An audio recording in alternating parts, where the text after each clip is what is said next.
আজকে আপনাদের সামনে আমি একটি আসল লজ্জাতন বইয়ের বান মন্ত্র নিয়ে হাজির হয়েছি। যে বান মন্ত্র মারার সাথে সাথে কাঙ্ক্ষিত ব্যক্তির মুখ দিয়ে রক্ত ওঠা শুরু হয়ে যায় এবং লোকটি খতম হয়ে যায়। অবশ্যই মন্ত্রটি খুবই পাওয়ারফুল এবং শক্তিশালী। সহজে কেউ এটা প্রয়োগ করবেন না। যদি আপনি শানমন্ত্র জানেন তবেই আপনি এখানে সাহস করবেন।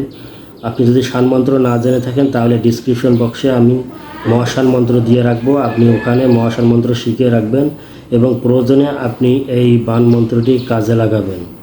এই মন্ত্রটি আমি এখানে আপনাদেরকে বলে দিতেছি এবং ভিডিও স্ক্রিনে আমি লিখে দেওয়ার চেষ্টা করব বা সরাসরি এখান থেকে তুলে আমি দিয়ে দেব।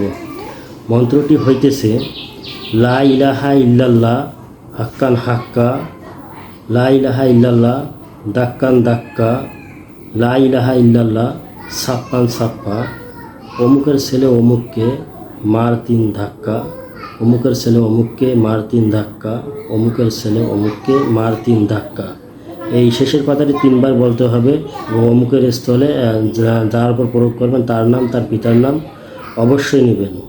তার আগে একটি কথা বলে রাখি, যারা আমার চ্যানেল নতুন এসেছেন বা এখনও সাবস্ক্রাইব করেননি তারা অবশ্যই সাবস্ক্রাইব করে বেল বাটন প্রেস করে রাখুন, যাতে করে নিত্য নতুন এরকম পুরাতন বই থেকে আপনারা ভিডিও পেতে পারেন। তা আসুন এখানে নিয়মকানুনটি আপনাদেরকে জানিয়ে দিচ্ছি। নিয়মকানুনটির জন্য আপনাকে প্রথমে ত্রিপদী একটি কবর দেখতে হবে, যেখানে 3টি কবর সমন্বয়ে একসাথে রয়েছে। সেই কবরের 3টির মাটি আপনাকে সংগ্রহ করতে হবে এবং শনিবার বা মঙ্গলবার এর জন্য আপনাকে নির্ধারণ করে নিতে হবে।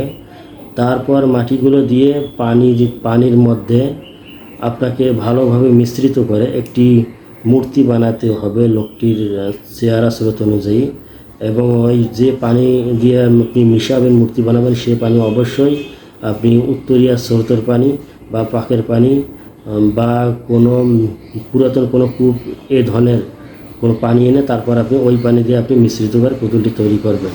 তারপর পুতুলটি তৈরি হয়ে গেলে পুতুলটির উপরে উক্ত বান মন্ত্রটি আপনি 7 বার বা 21 বার আপনি জপ করবেন এবং প্রতিবার কাটা সুই মারবেন।